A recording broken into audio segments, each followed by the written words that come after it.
أما بعد فأعوذ بالله من الشيطان الرجيم بسم الله الرحمن الرحيم قال الله تبارك وتعالى في كتابه المجيد وفرقانه الحميد ولو أنهم إذ ظلموا أنفسهم جاءوك فاستغفروا الله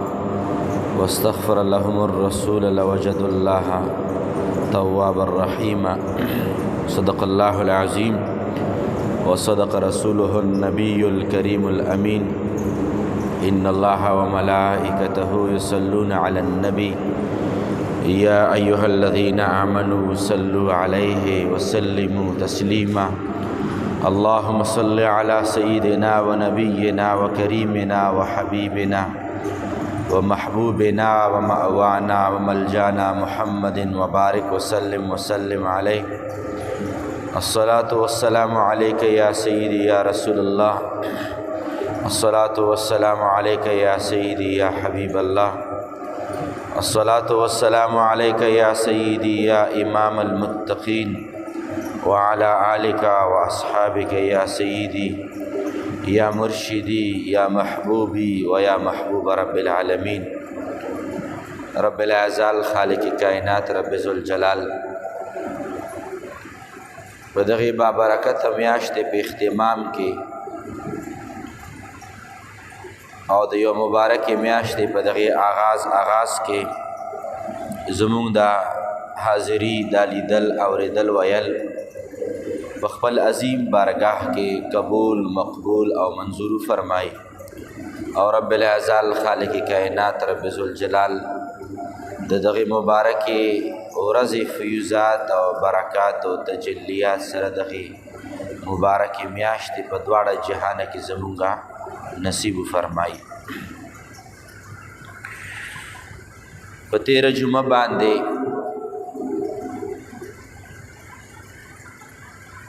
د شهر مکة المکرمه د فضائل او د هغې د برکاتو په حواله سره د مختصر وخت په مناسبت سره دوه درې خبرې شوې وي. الله پاک دې قبول او مقبول فرمایي او نن ان شاء الله العزیز د مدینه منورې د خار او د شهر په حواله سره په دغه مختصر وخت کې د یو څو خبرو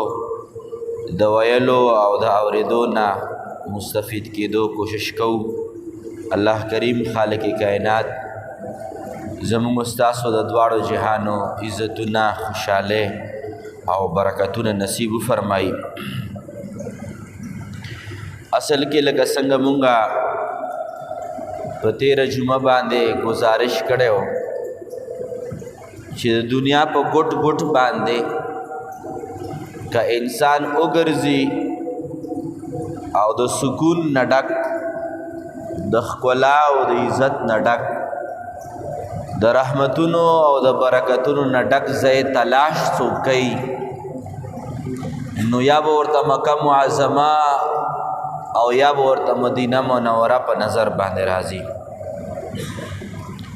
څنګه په تیر خطاب کې گزارش شوی و چې سرور دو عالم نور مجسم شفیع معظم احمد مجتبی محبوب کبریا جناب محمد الرسول اللہ صلی اللہ علیہ وعلی آلہ و اصحابہ وسلم فرمان علی شانو چې حضور فرمائی چې مکہ معظمه مبارک او خانہ کعبہ شریفه تا سحر او بیگا 70,000 فرشتے راکوزیږي او چې کله راکوزي شي دا کومه فرشتے تر قیامت پورې بیا دغه فرشتو نمبر ناراضي. دغه شان دی حضور مبارک فرمای چې دغه شان دی سحر او ماخام 70,000 فرشتے زما د در سلام لرازی و مدینه منورې لرازی او چې کوم فرشتو سحر زما د دربار سلام نصیب شو اغا قیامت ورځې پورې بیا هغه فرشتې زما د براہ راست زما د در سلام او د مدینه منورې حاضری نه نصیب کیږي. او همدغه شان دی چې کومې شپې حاضر شوې دارنګې هغوی ته هم بیا تر قیامت مازدیګره پورې دا سلامي او دا حاضري نه نصیب کېږي. خوش قسمته یو مونږه چې کله مو غواړو او د چا اسباب کلم برابر شي نو د حضور مبارک د روضې په کراتو مراتو بشماره انسان سلامونه کوي او بیا چې هغه خوش نصیبه خلک لاړ شي او د حضور مبارک ملمه جوړ شي او ذاتی طور باندې هر چا یو خپل وجدان وي خو ما په خپل ذاتی طور باندې مال داسې ډېر زیات خوند راکوي چې کله انسان مکې معظمې ته لاړ شي او هلته ورته خلک یایي چې ضیوف الرحمن دا د خدای پاک مېلمانه دي او چې کله انسان مدینه منورې ته راشي او څوک سات سره خبرې کوي او یا ورسره سودا کوي یا ورسره چېرته ګرځي را ګرځي نو هغوی به تا ته وایي چې دا ضیوف رسول الله دا د الله د رسول مېلمانه دي. هر چا یو خپل وجدان خو ماله داسې به ذات خود ډېر زیات مزه او سور راکوي یو روحاني یو ښکلی کیفیت پیدا کېږي چې انسان هلته ګرځي را ګرځي نو انسان په زړه کې دا یو تصور وي چې زه یا د خدای پاک مېلمه یم او یا زه د حضور پاک مېلمه یم. دا یو ځان له کیفیت وي انسان باندې طاری شي. نو چې کله انسان مکې معظمې ته لاړ شي د خدای پاک مېلمستیا او بیا څنګه مېلمستیا وي او بیا چې کله یو انسان مدینې منورې له لاړ شي بیا هلته د حضور مبارک څنګه مېلمستیا وي د هغې مېلمستیا اندازه انسان ته په رمضان کې په روژه کې په روژهماتو پشمني کې ورته پته لګي چې د خدای پاک مېلمستیا او د حضور مبارک د مېلمستیا هغه حال د انسان د بیانولو نه کاسره وي. هلته چې کومه د الله کریم مېلمستیا ده او ډېر په ډېره باندې به مونږ دا ووایو چې که چېرې مونږ د چا مېلمانه شو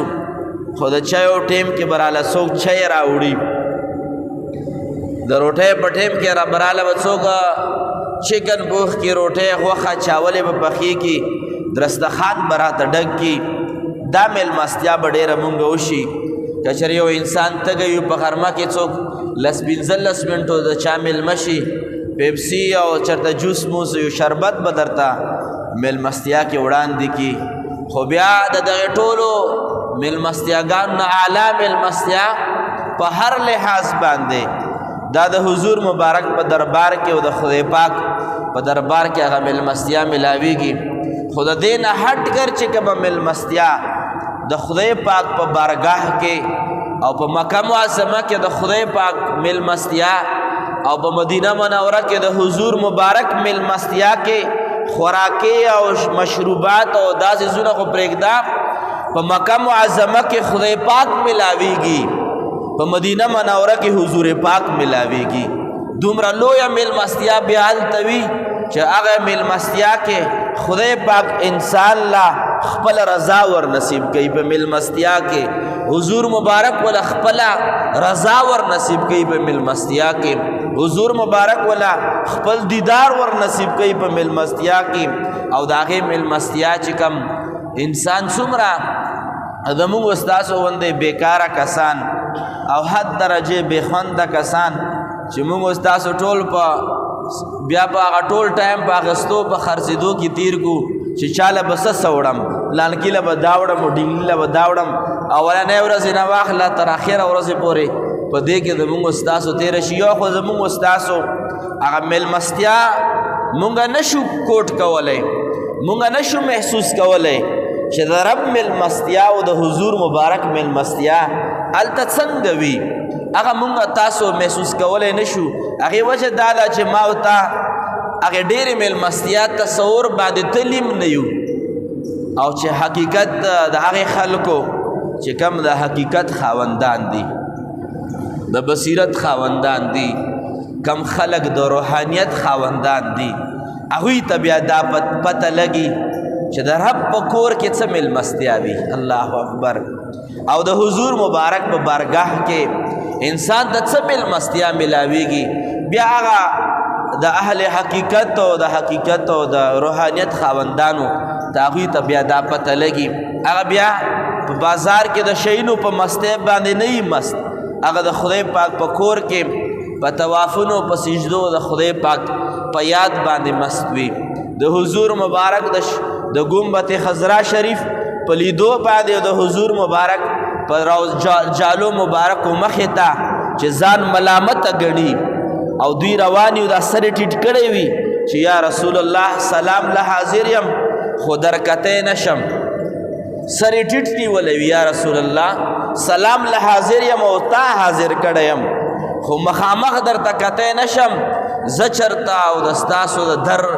هغه لوی حاضري او لوی سلام چرته حاضري هغه او ډېر کسان هغه وخت کې چې حاضري لګی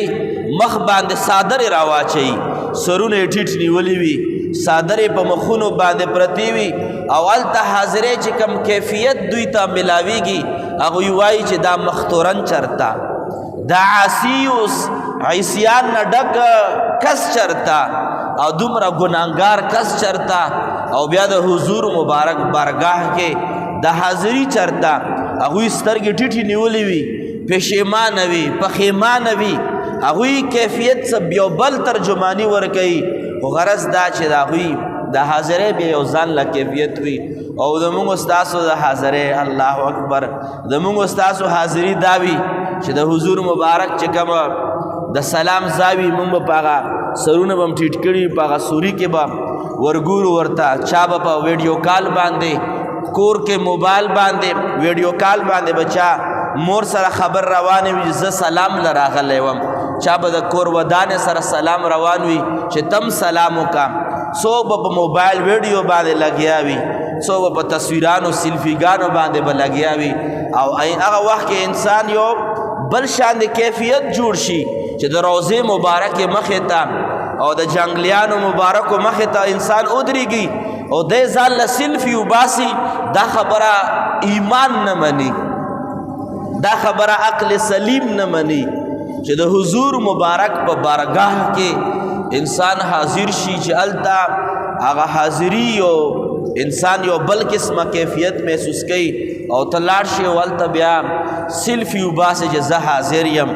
زه خو دا وایم او دا عرض کول غواړم چې هلته څوک تصویر وباسي هلته چا ویډیو کال کړی وي او ویډیو کال باندې خلکو له حاضري لګوي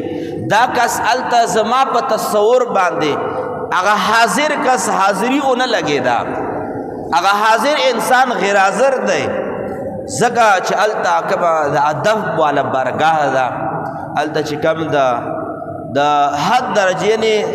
تاسو اندازه ولګوئ چې قرآن کریم فرقان حمید کې رب العزال خالق کائنات ارشاد فرمائی چې تاسو خپل اوازونه د حضور مبارک د आवाज د پاسه م بلند کوئ حضور مبارک دغه دنیا نه پرده فرمایلا عمر فاروق رضی الله تعالی عنہ مبارک ته مخامخ یو کس مسجد نبی شریف کې د حضور مبارک روضه ته مخامخ یو کس ولاړ دی او د جمعات د زمکه نه یو شګه راواغسته وړوکی کاڼی او کس یې داسې شامخه پویشتو چې ما طرف ته متوجه شه بل کس اراده وکړه چې آواز ورته وکړي حضور عمر فاروق فرمایي نه آواز ورته مه کوه خدای پاک فرمایلی دي د حضور په بارگاه کې به خپل آواز نه اوچتئ ما په کاڼي باندې ځکه ویشتو چې ما ته هم رامخامخ شي آواز خو ورته ما هم کولی شو خو چې زه ورته آواز کوم چې فلان کیا دیخوا ما ته راوګورې یا دیخوا راشه زما آواز به د حضور د آواز نه بلند شي او زه خو څه بل ځای کې نه یم ولاړ مسجد نبوي کې او په بارگاه رسالت کې ولاړ یم دا صحابه کرامو د هغې حاضرۍ یو طرز یو طریقه په دې انداز باندې وه هلته به درود شریف هم په تیزه باندې نه وایې هلته به یو چا سره خبرې هم په تیزه باندې نه کوي بحث مباحثې او لانجې لکه ډېر واقعات داسې راشي چې هلته کم خلق ولاړ دي مختلف قسمه عقاید و نظریات والا خلق کېدی شي تاله به راشي تا ته به وایي چې حضور مبارک ته تا مخ کړی دی او قبلې ته د شا کړې ده قبلې ته مخ کا حضور ته شا کا بیا دعاګانې غواړه اب در سره به بحث مباحثه باندې شروع شي خو لیکن هغه د بحثونو ځای هم نه دی، هغه د چغو د سورو ځای هم نه دی، هغه د ډیرو خبرو د تیزو خبرو ځای هم نه دی، هغه د ټول په ټوله باندې د ادب ځای دی، د احترام ځای دی. ما مقصد دا و چې د مدینې منورې که چېرې انسان فضایل وګوري، که مسجد قبا شریف وګوري، مدینه منوره کې یو داسې جومات دی چې د اسلام اولنی جومات دی. هلته چې لاړ شي او یو 2 رکعاته نفل وکړي، د یو عمرې اجر او ثواب درته ملاویږي. هغه مدینه منوره د دغې فضایلو او د برکاتو خاونده ده. مسجد نبی شریف تاسو وګورئ، دا مدینه منوره کې دی. حضور مبارک نه مختلف قسمه روایت راغلی. حضور مبارک د یو روایت مطابق حضور فرمای خانه کعبه شریفه کې یو منځ په 1 لاکھ باندې دی، مدینه منوره کې یو منځ په 50,000 باندې دی، او په بیت المقدس شریف کې زړه قبله کې یو منځ چې دا په 25,000 باندې دی، او مختلف قسمه تعدادونه روایتو کې ذکر دي. نو مسجد نبی شریف هم مدینه منوره کې دی، او د حضور مبارک روضه مبارک هم مدینه منوره کې ده. ټول فضائل چې چرته فضائل دي الله کریم مدینه منورې ته ور نصیب کړي دي. تر دې پورې حضور مبارک ارشاد عالی شان دی. حضور فرمایي چې غبار المدینه شفا، په مدینه منورې په ګرد غبار کې هم د بیمارو دپاره شفا پرته ده. هلته چې کومه هواګانې چلیږي او هلته صحراګانو نه هواګانې راځي، دغه ټول هغه ګرد غبار چې موږ ته په هوا کې ملاویږي، حضور فرمایي د ما د ښار د مدینې منورې په ګرد غبار کې هم شفا پرته ده. هسې بیسیکلی خبره خو دا ده، ریئلی خبره دا ده چې غبار کې او په ګرد غبار کې بیماری پرته وي. حضور فرمایي چې نه، د ما په ښار کې په غبار کې بیماری نه شفا پرته ده. دا یو امتیازي شان دی د حضور مبارک د مدینه منورې. حضور مبارک و سره خپل څومره مینه وه.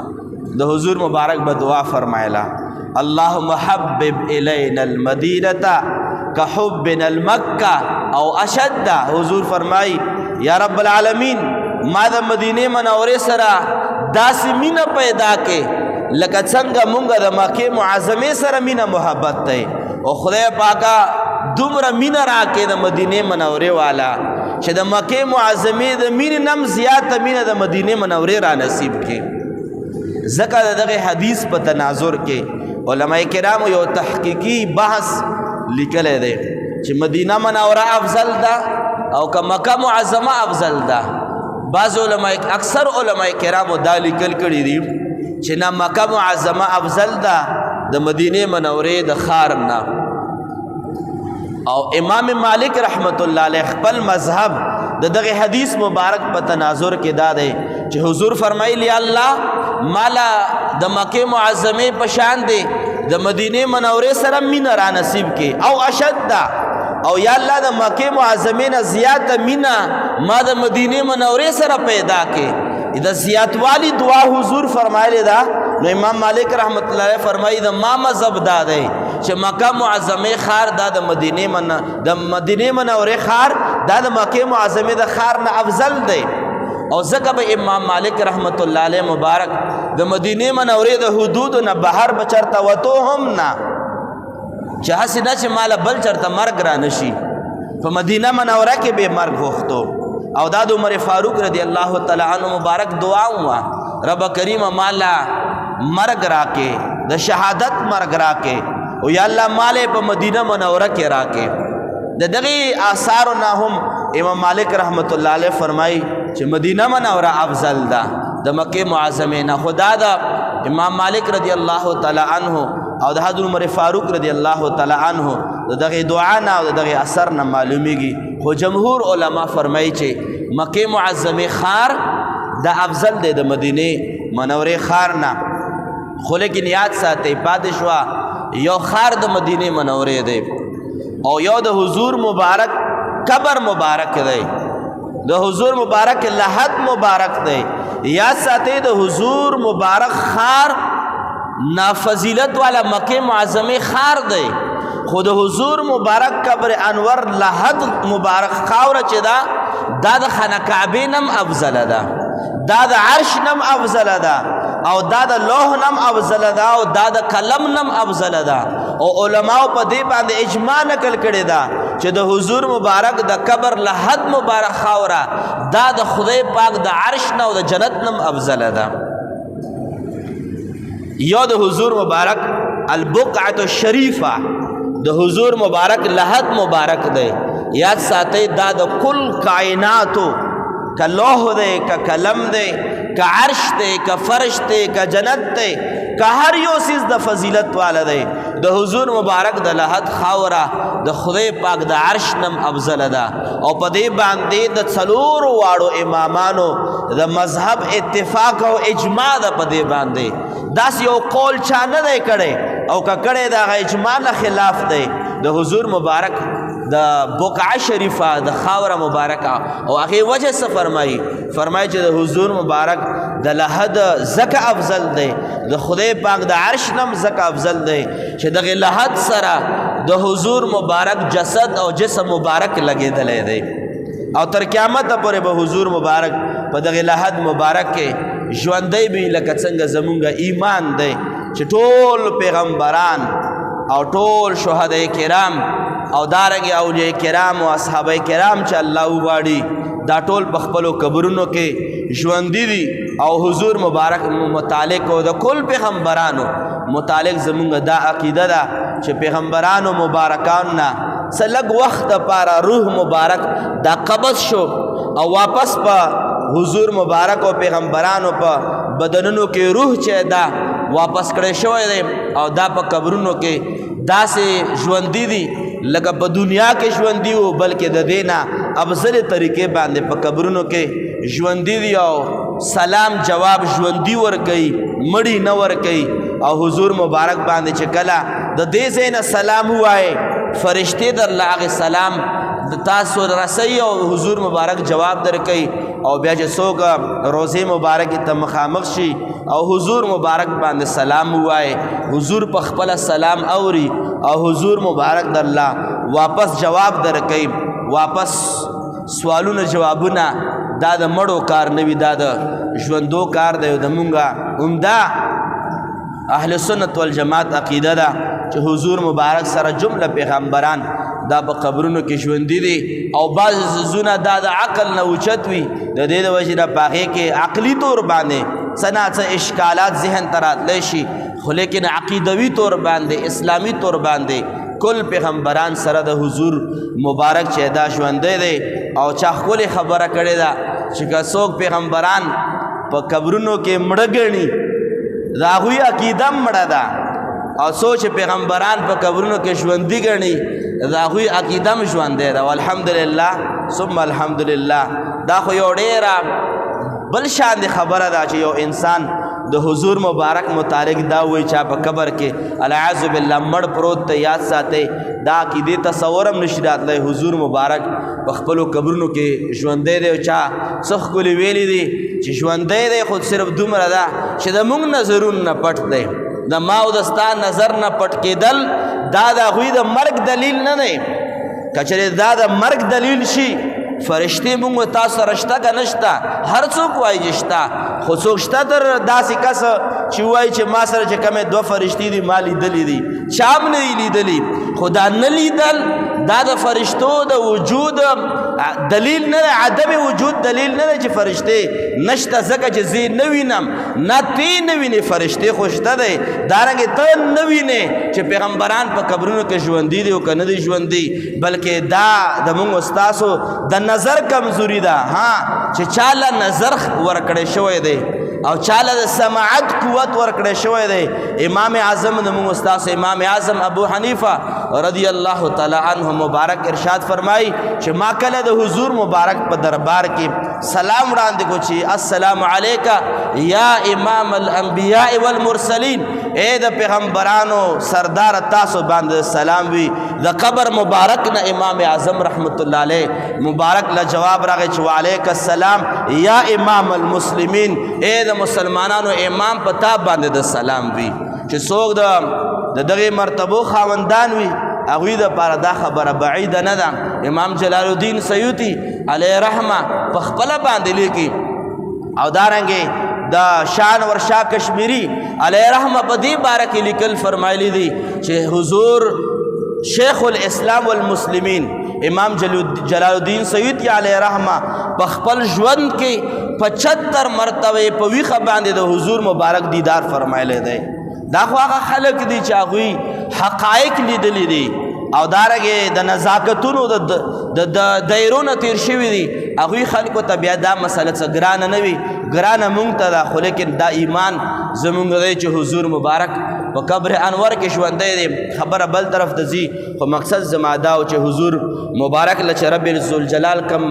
کم یو خار ورکړی دی، د مدینې منورې خار رب ذوالجلال ورکړی ورته، هغه د پس د مکې معظمې نه په کل عالم کې څومره خارونه دي د هغې نه افضل ترین دی، ځکه چې حضور مبارک ورسره مینه وه.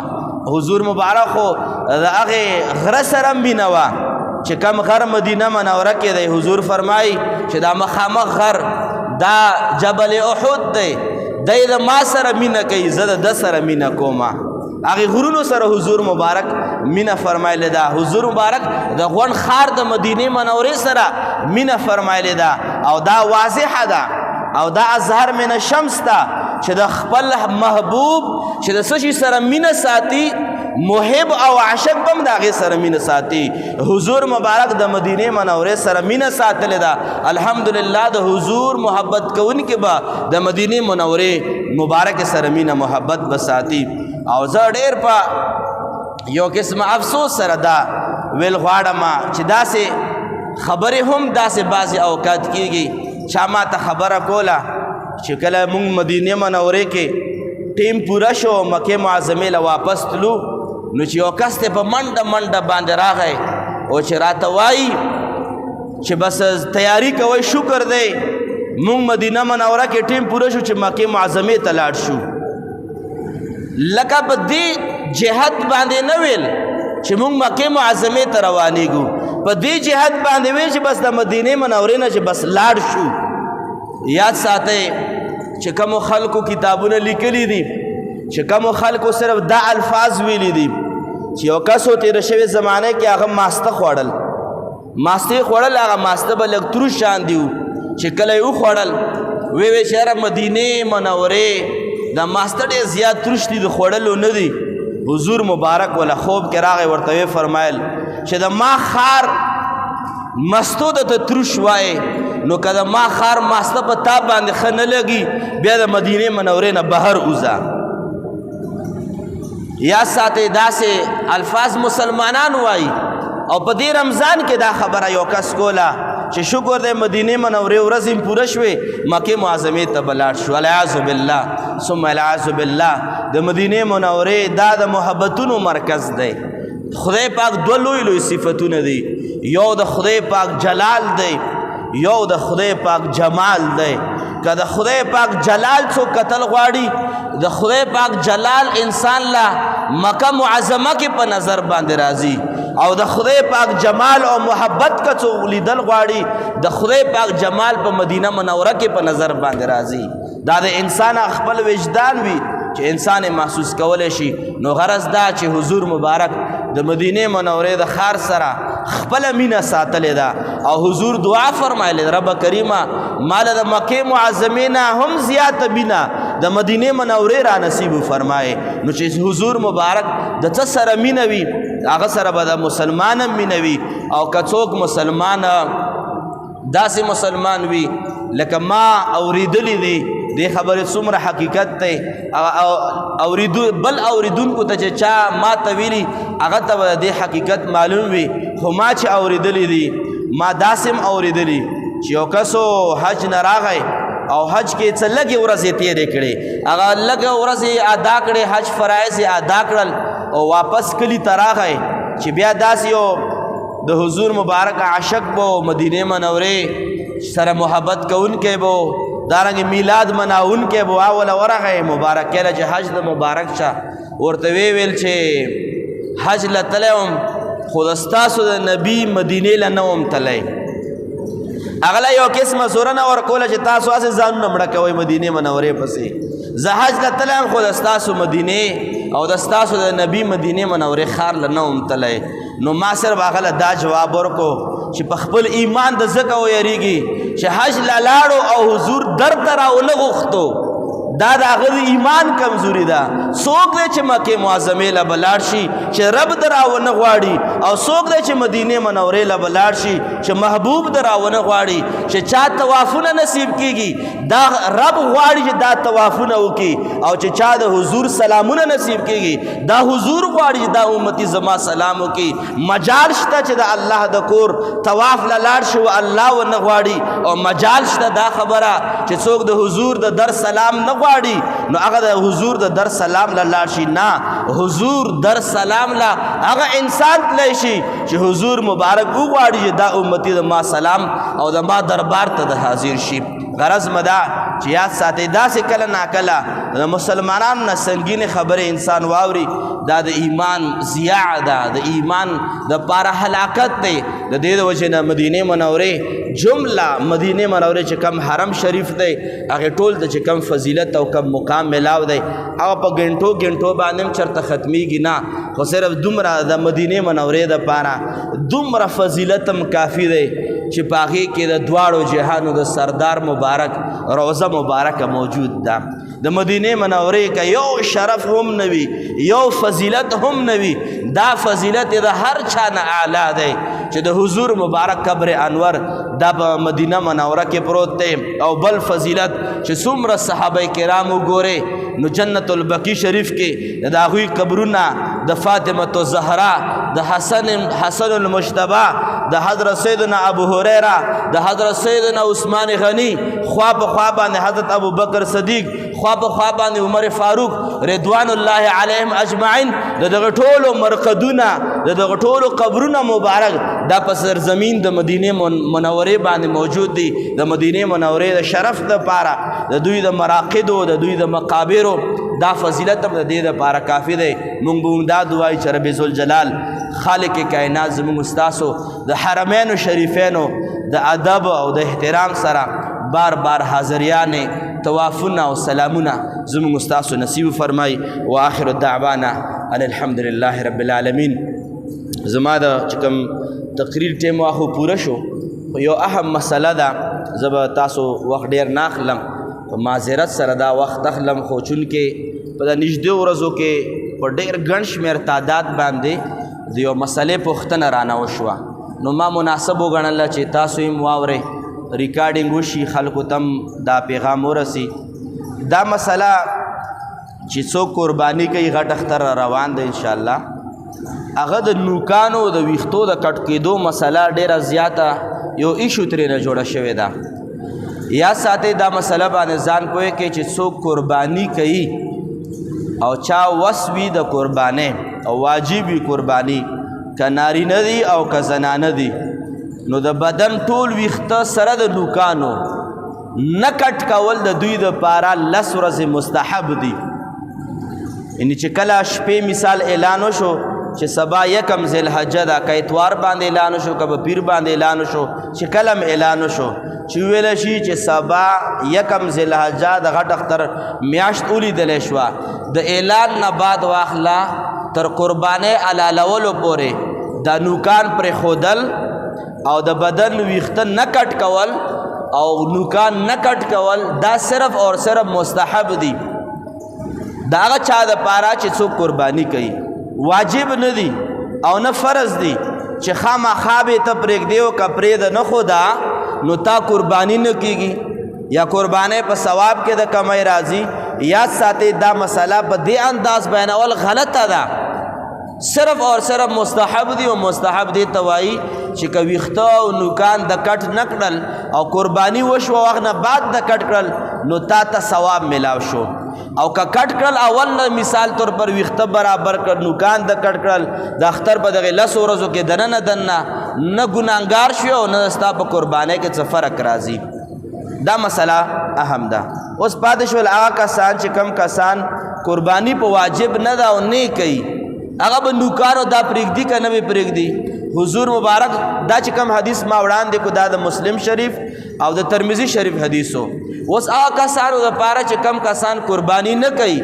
هغوی دپاره هم بهتره خبره دا ده چې نوکان او ویښته کټ نه کړي. چې څوک قرباني نه کوي زنانو کې او په نارینهو کې چې ویښته کټ نه کړي هغې باره کې یو صحابي سنن نسائی شریف حدیث دی حضور مبارک له یو صحابي راغی ورته عرض کوي یا رسول الله صلی الله علیه وسلم ما سره د پردې